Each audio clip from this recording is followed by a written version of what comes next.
Dear student अजीज़ तलबा व तालिबात अस्सलाम वालेकुम and welcome back to my YouTube channel. आज के इस वीडियो में हम ब्रिज कोर्स के 8th स्टैंडर्ड की इंग्लिश सब्जेक्ट की एक्टिविटी नंबर 36 को समझेंगे और सॉल्व करेंगे।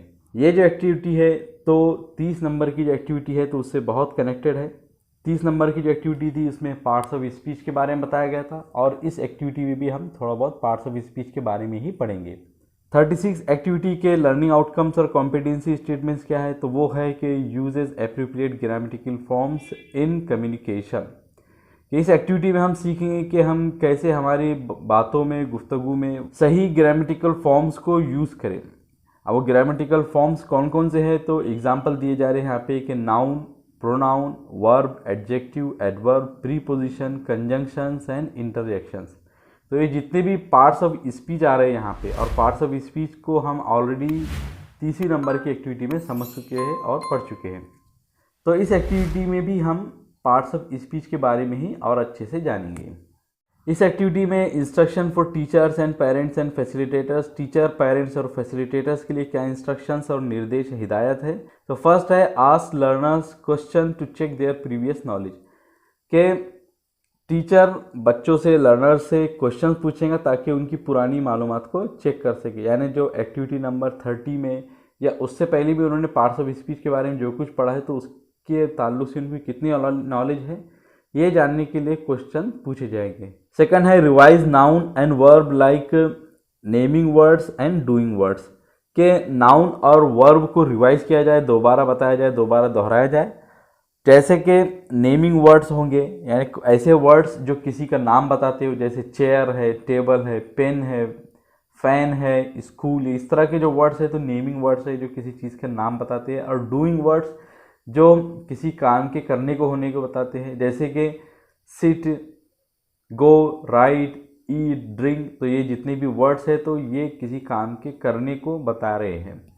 थर्ड है give student plenty of practice with noun and verb before going on to the another parts of speech, के टीचर बच्चों को ज़्यादा से ज़्यादा प्रैक्टिस दे नाउन और वर्ब की पार्ट्स ऑफ स्पीच के दूसरे भाग की तरफ जाने से पहले, दूसरे पार्ट्स ऑफ स्पीच की तरफ जाने से पहले नाउन और वर्ब की अच्छी खासी उनको प्रैक्टिस दे दी जाए। फोर्थ है first make learners to read the given passage, के जो लर्नर है, स्टूडेंट है तो उनको दिया गया पैसेज पढ़ाया जाए, उनको पढ़ने के लिए कहा जाए।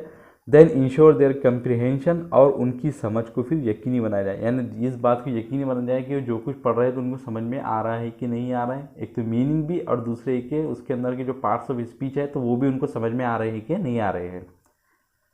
फिफ्थ है ask them to classify the underline word into column of given parts of speech, कि उनसे कहा जाए कि जितनी भी अंडरलाइन वर्ड आ रहे हैं यानी जो पैसेज दिया जाएगा तो उसमें जितनी भी अंडरलाइन वर्ड होंगे तो उन अंडरलाइन वर्ड्स को क्लासीफाई करें, वो कैटेगराइज करें, उनको अलग अलग कैटेगरी में बांटे। पार्ट्स ऑफ स्पीच के जो कॉलम दिए जाएंगे तो उसमें अब ये कैसे होगा तो आगे एक्टिविटी के जरिए हम खुद ही समझ जाएंगे। सिक्स्थ है ask them to observe demo carefully, उनसे कहा जाए कि जो डेमो है तो वो उसको गौर से देखे। और सेवन्थ है रिपीट डेमो इफ़ नेसेसरी, के अगर डेमो रिपीट करने की ज़रूरत पड़े तो वो रिपीट भी किया जाए।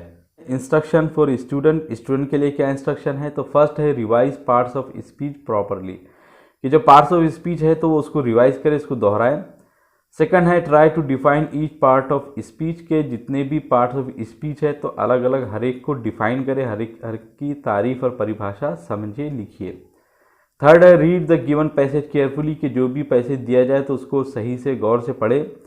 फोर्थ है observe the part of speech of the underline word, कि जो भी वर्ड्स पैराग्राफ में अंडरलाइन करके दिए जाएंगे तो उनके पार्ट्स ऑफ स्पीच को आप ऑब्जर्व करें, गौर से देखिए।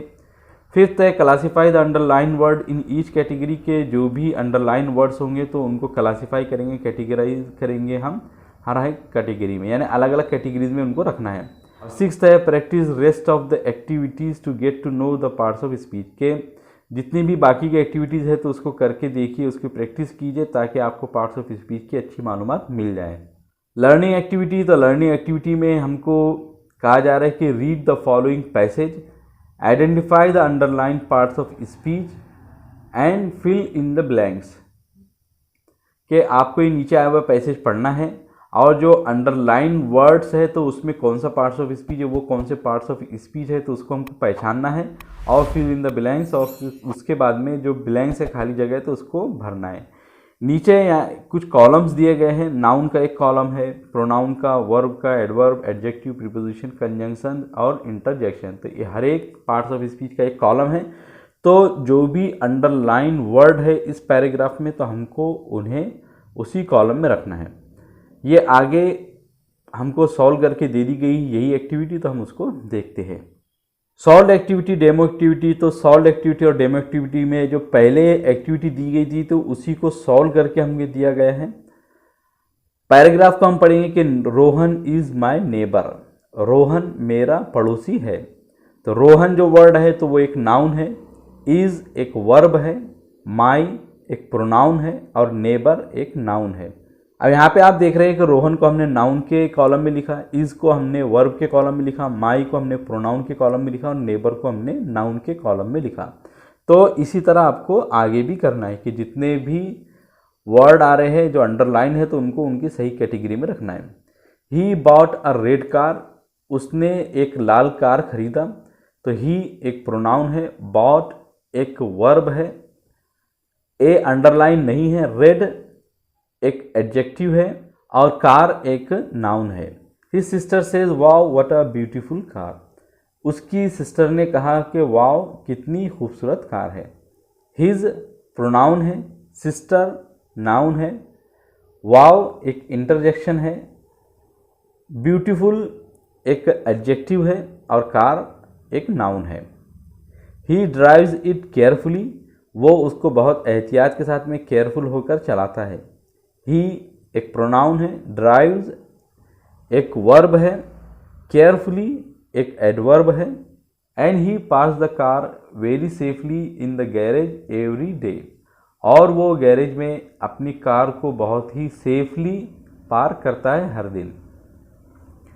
एंड एक कंजंक्शन है, ही प्रोनाउन है, पार्क्स वर्ब है, कार नाउन है, वेरी एक एडवर्ब है, सेफली एक एडवर्ब है, इन प्रीपोजिशन है, गैरेज ये नाउन है, एवरी एडजेक्टिव है और डे एक नाउन है। तो इस तरह हमने यहाँ पे इस एक्टिविटी में ये किया कि एक पैराग्राफ दिया गया था तो उस पैराग्राफ को हमने देखा, उसमें जितने भी अंडरलाइन वर्ड थे यानी जो जो वर्ड को अंडरलाइन किया गया था तो उसको हमने पार्ट्स ऑफ स्पीच के अलग अलग कैटेगरी में बांटा।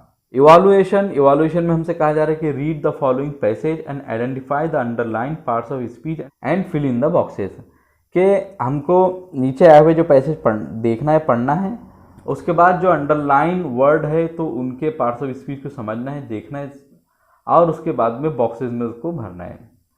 तो इस एक्टिविटी को मैंने सॉल्व किया है, आप लोग उसे देखिए। ये जो पैराग्राफ है उसको आप देखिए कि Nida Fazli was a prominent Hindi and Urdu poet, के निदा फाजली एक मशहूर हिंदी और उर्दू के शायर हैं। तो निदा फाजली ये नाम है, नाउन है, वाज एक वर्ब है, प्रोमिनेंट एक एडजेक्टिव है, हिंदी एक लैंग्वेज का नाम है, नाउन है, एंड एक कंजंक्शन है, उर्दू एक नाउन है, एक लैंग्वेज का नाम है और पोएट एक नाउन है। He has written many different types of songs and poems, के उन्होंने बहुत सारे अलग अलग तरह के गाने और नज़में कविताएं लिखी हैं। ही एक प्रोनाउन है, written एक वर्ब है, many एडजेक्टिव है, songs एक नाउन है, and कंजंक्शन है और poems एक नाउन है। तो यहाँ पर भी हमने वही किया कि एक पैराग्राफ दिया गया था तो उसको हमने देखा, उसमें जितने भी अंडरलाइन वर्ड थे तो उनको हमने पार्ट्स ऑफ स्पीच के अलग अलग कैटेगरी में बांटा।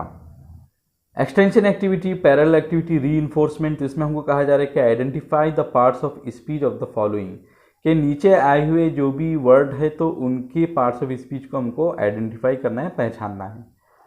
रोहित एक नाउन है, दिल्ली एक नाउन है, स्ट्रॉन्ग एक एडजेक्टिव है, स्लोली एडवर्ब है, ही प्रोनाउन है, टेक वर्ब है और बिहाइंड एडवर्ब भी आता है ज़्यादातर एडवर्ब आता है और कभी कभी प्रीपोजिशन के तौर पर भी आता है। तो एडवर्ब और प्रीपोजिशन बिहाइंड जो वर्ड है तो दोनों हो सकता है। 8th है वाव। तो वाव एक इंटरजेक्शन है, एंड एक कंजंक्शन है। और 10 जो लास्ट वर्ड है वो है रेन। तो रेन एक नाउन के तौर पर भी आता है और एक वर्ब के तौर पर भी आता है। कुछ वर्ड्स ऐसे होते हैं कि जो दो टाइप के पार्ट्स ऑफ स्पीच में कैटेगराइज हो सकते हैं, दो टाइप के पार्ट्स ऑफ स्पीच में हम उनको रख सकते हैं और डिपेंड करता है कि वो कौन से सेंटेंस में आ रहे हैं। दीक्षा वीडियो ई कंटेंट QR कोड, तो यहाँ पे 2 यूट्यूब की वीडियोस की लिंक दी गई है, तो इसको मैं डिस्क्रिप्शन में डाल दूंगा, आप उसको चेक कर सकते हैं। My take away today I learn, मैंने क्या हासिल किया, मैंने क्या सीखा। तो आज आपने सीखा कि I learn to use appropriate grammatical forms in communication, कि मैंने ये सीखा कि मैं अपने बातों में, गुफ्तगू में, वार्तालाप में कैसे ग्रामेटिकल फॉर्म्स को सही से यूज़ कर सकता हूँ या सही ग्रामेटिकल फॉर्म को कैसे यूज़ कर सकता हूँ। और सेकंड चीज़ जो आपने सीखी कि I learn to identify the parts of speech of different words in a sentence, कि मैंने ये सीखा कि मैं किसी भी सेंटेंस में अलग अलग टाइप के जो वर्ड्स होते हैं तो उसके पार्ट्स ऑफ स्पीच को कैसे पहचानूं। और थर्ड है I learn to use correct forms of word, कि मैंने ये सीखा कि कैसे वर्ड के सही फॉर्म को यूज़ करना है।